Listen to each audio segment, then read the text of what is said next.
चलो vapour pressure समझने के बाद में अब अपन समझेंगे राउल्ट्स लॉ। देखो राउल्ट्स लॉ क्या बताता है आपको, solubility of liquid, solubility of liquid in liquid की बात बताता है कि किस तरीके से वेपर प्रेशर से सोल्यूबिलिटी लिक्विड की अफेक्ट करती है। ठीक है, इसके लिए अगर मैं आपको बताऊं कि देखो सोल्यूबिलिटी की जब भी बात कर रहे हो तो सोल्यूबिलिटी का मतलब होता है कि सोल्यूट का कितना अमाउंट उस सॉल्यूशन में प्रेजेंट है। ठीक है, अब मैंने ये कह दिया आपसे कि भैया आपने मान लो सोल्यूट जो है 1 ग्राम ऐड कर लिया, 1 gram, if you add only 1 gram solute then the solubility क्या हो जाएगी, 1 ग्राम अपॉन टोटल सॉल्यूशन। ठीक है ना।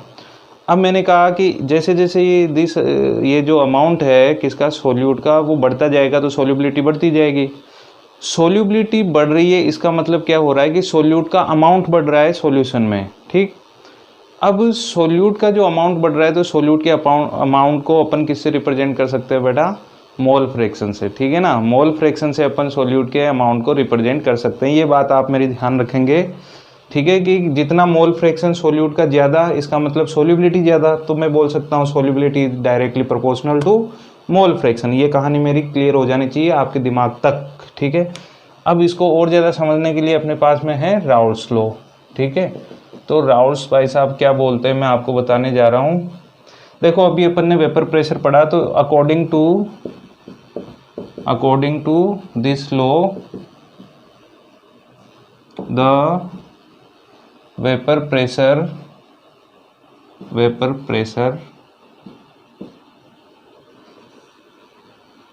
Of any component in solution is directly proportional to its mole fraction। ध्यान देना, its mole fraction। now what it means कि sir आपने मोल फ्रैक्शन की बात करी और दूसरी वेपर प्रेशर की बात करी, तो वेपर प्रेशर जो है directly proportional to mole fraction. ठीक है, और मोल फ्रैक्शन को अपन ने किससे लिखा, x से।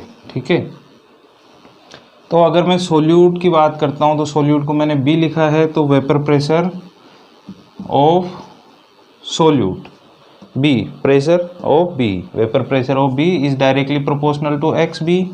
और यहाँ पे दूसरी कंडीशन में अपन vapour pressure of solvent that is PA that is directly proportional to XA। ये दो कंडीशन राउल्ट्स लॉ से बन रही है। ठीक है, यहाँ तक क्लियर है कहानी। अब देखो जब भी मैं बात करता हूँ, अगर मान लो यहाँ पे कोई प्योर कंडीशन में बात करें कि ये दोनों ही, ये तो क्या है मेरा सोल्यूट है और ये क्या ले रखा है मैंने यहाँ पे, सॉल्वेंट ले रखा है। ठीक है, तो ये B और ये A।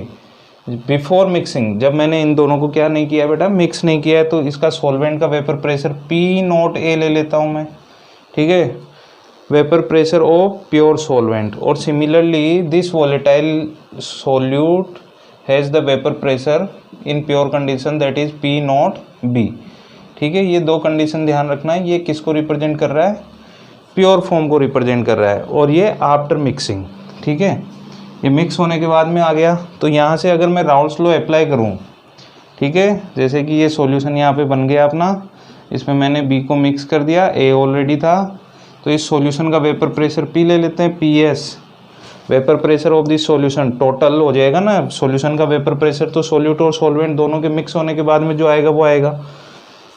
लेकिन यहाँ पे सिर्फ अगर मैं बात करता हूँ सोल्यूट की, तो सोल्यूट का ये हो जाएगा और सॉल्वेंट का ये हो जाएगा। और अकॉर्डिंग टू डाल्टन्स लॉ, अगर मैं अकॉर्डिंग टू 11th क्लास में पढ़ा था डाल्टन्स लॉ, PS क्या हो जाएगा, PS उसमें जो भी कंपोनेंट है उनके वेपर प्रेशर के सम के इक्वल हो जाएगा, तो PA प्लस PB। ये कंडीशन भी समझ में आती है, ये अकॉर्डिंग टू डाल्टन्स लॉ आ रहा है। अच्छा, मैं इसको थोड़ा सा अगर प्रोपोर्शनलिटी का साइन हटा दूँ तो क्या हो जाएगा, PB। प्रोपोर्शनलिटी के लिए कोई कांस्टेंट यूज़ करना पड़ेगा, कांस्टेंट यहाँ से ये क्या है, प्योर कंडीशन में जो वेपर प्रेशर है वो यहाँ पे एज ए कांस्टेंट यूज हो जाता है, तो P0B XB। और यहाँ से सेकंड वाला क्या हो जाएगा, PA equals to P0A XA। Clear, दोनों वैल्यूज़ को उठा के यहाँ पे पुट कर देंगे अपन, तो क्या आ जाएगा, PA तो अपना है P0A एक्स ए plus p naught b x b, ये अपना जनरल फॉर्मूला आ जाएगा टोटल सॉल्यूशन का वेपर प्रेशर का। ठीक है, यहाँ तक समझ में आ रहा है ना? हाँ, तुम यार कमेंट वमेंट कर दिया करो, कोई भी डाउट वाउट रहता है। मुझे नहीं लगता कि मेरे पढ़ाने के बाद में कोई डाउट आपको आएगा। ठीक है, सिक्वेंसली चीज़ों को देखते जाओ, इससे अच्छा मेथड, इससे अच्छा वे कोई नहीं है समझने का। ठीक है ना, तो ये बात क्लियर हो गई यहाँ तक। अब इस फॉर्मूले को ध्यान से देखेंगे, ऊपर वाला मैं रब कर रहा हूँ।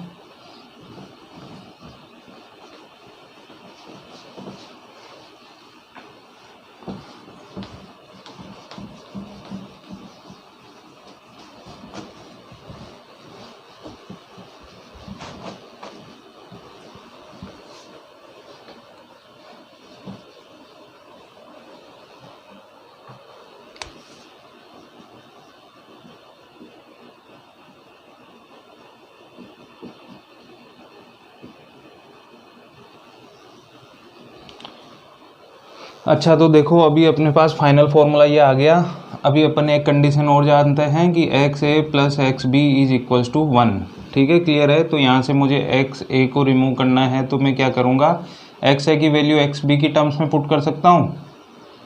ये इस वैल्यू को उठा के इस इक्वेशन में पुट कर देंगे, तो पी एस इक्वल्स टू क्या आ जाएगा, P not A X A की वैल्यू क्या, 1 minus X B, P plus P not B x B. ठीक, अब इस ब्रैकेट को ओपन कर दो, P not A minus P not A X B plus P not B x B. Plus नहीं plus है ना? अच्छा, तो अब देखो पी एस इक्वल्स टू क्या हो जाएगा, इन दोनों क्वांटिटीज़ को कॉमन ले सकते हैं, तो पी नॉट ए, इसमें से क्या कॉमन ले लूँ बोलो, एक्स बी कॉमन ले लेते हैं, प्लस का एक्स बी, तो ब्रैकेट में क्या हो जाएगा, p naught b minus p naught a. Clear कहानी यहाँ तक समझ में आ रहा है ना? ये वाला, इसमें कौन सी बड़ी बात है, आ गया बस। So this is the vapour pressure of solution, vapour pressure of solution. ये भी एक फॉर्मूला है, इम्पोर्टेंट फॉर्मूला, याद रखें। ठीक है, मज़ा आ गया सर, है ना?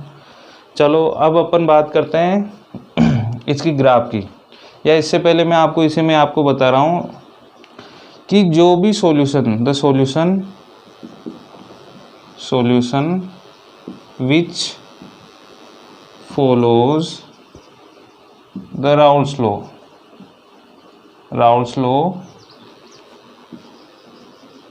Is known as ideal solution. ठीक है, ध्यान रखना, आइडियल सॉल्यूशन क्या होता है बेटा, जो राउल्स लॉ को फॉलो करता है ना, वही अपना क्या होता है, आइडियल सॉल्यूशन होता है। अकॉर्डिंग टू दिस लॉ, ये जो इक्वेशन या ये वाली इक्वेशन एक ही तो बात है, इसको तो अपन ने वेरी तो करवाया है, चेंज ही तो किया है, तो ये ले लो या ये ले लो, इन दोनों इक्वेशन में कोई सी भी इक्वेशन को जो सॉल्यूशन फॉलो करेगा बेटा, वो क्या हो जाएगा, वो हो जाएगा अपना राउल्स लॉ। ठीक है, तो अभी अपन क्या कर रहे हैं, इसमें एक ग्राफ प्लॉट कर रहे हैं।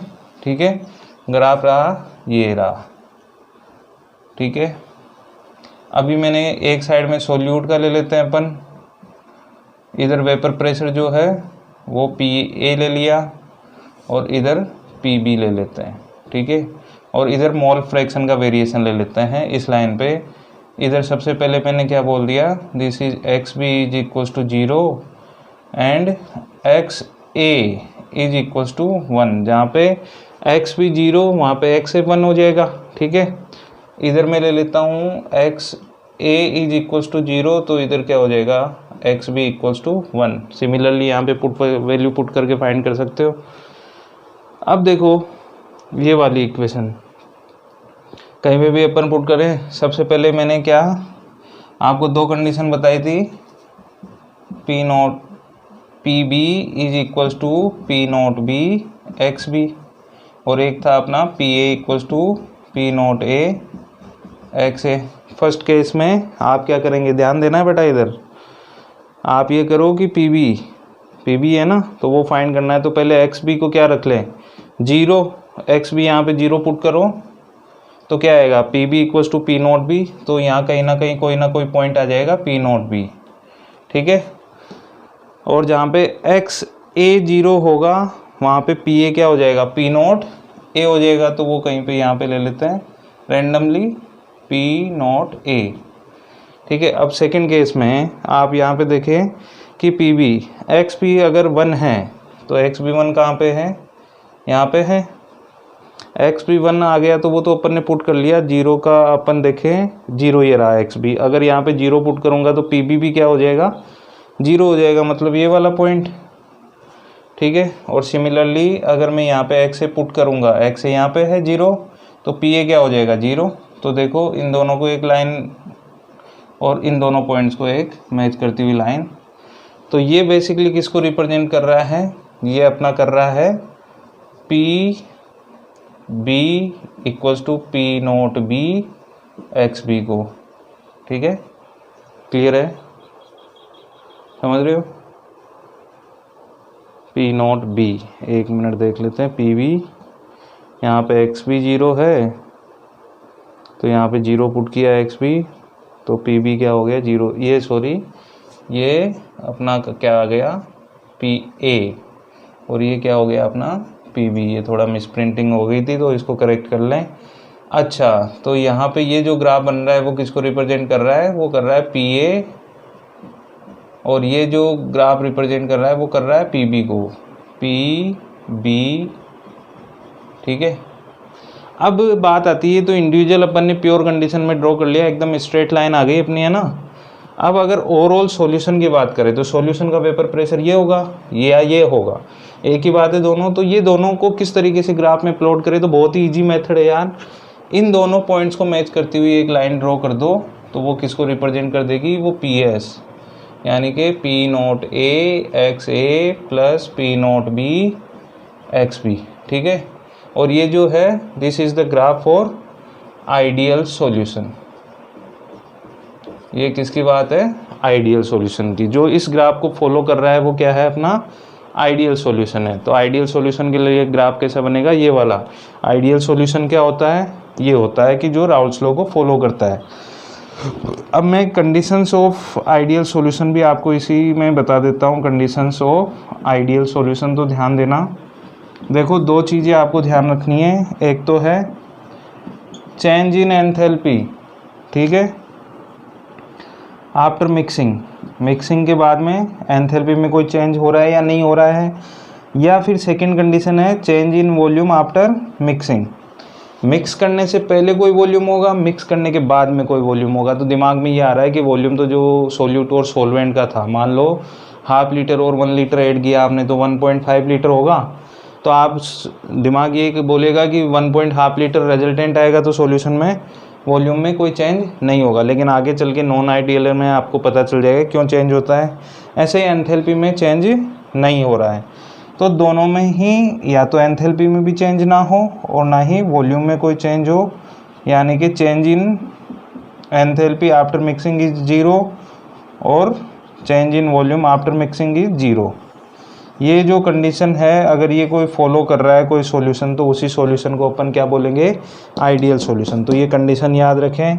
इसके एग्जांपल्स भी बहुत इंपॉर्टेंट रहते हैं, ये कंडीशन इंपॉर्टेंट है। अब एग्जांपल्स की बात करता हूँ, तो देखो होमोलॉगस सीरीज जो भी होती है, जैसे मैंने कहा n pentane plus n hexane, इन दोनों का जो सॉल्यूशन बनेगा वो कैसा बनेगा, आइडियल बनेगा। फिर मैंने कहा CCl4 प्लस SiCl4, ठीक है, ये भी कैसा बनेगा, आइडियल बनेगा। ऐसे मैंने क्या बोला कि मैंने बोला मीथेनॉल, सॉरी ये ले लेते हैं, इथेनॉल प्लस प्रोपेनॉल, तो ये भी एक एग्जाम्पल बन जाएगा। इसके एग्जाम्पल आप रेफरेंस में से देखें, बहुत इंपॉर्टेंट एग्जाम्पल हैं, ध्यान रखें, एग्जाम में पूछे जाते हैं।